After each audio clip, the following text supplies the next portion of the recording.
بعل ጥምቀት لومي 19 ጥሪ ኣመላ ሃገር ብልዑል ማዕረግ ተኸቢሮም بدرجة هجر أب كتم أسمرا زتخيل سنة سرعة استخدمت برهان عند مسقل صبصب اللوم بعل ጥምቀት لومي 19 ጥሪ ኣመላ ሃገር بخبز بلد ድምቀት ተኸቢሩ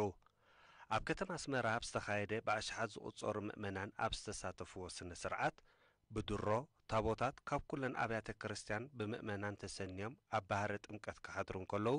بمزمران بعل ترى دبرن بحبرة ولود كهنة استوكلو سباخ دحر مكياد بمرحنة والناس صحفي قدس سينودوسن باباس زوا مأكلن بزو أبونا بطرس قداسي براكين أستمهرون توايبو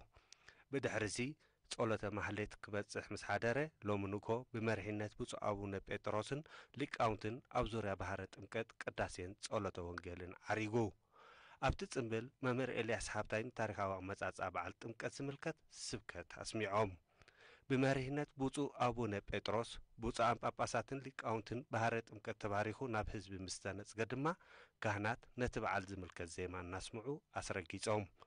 ኣብ መወዳእታ ቡራኬ ምስ ተዋህበ ታቦታት ብምእመናን ተሰንዮም ነናብ ደብሮም ተመሊሶም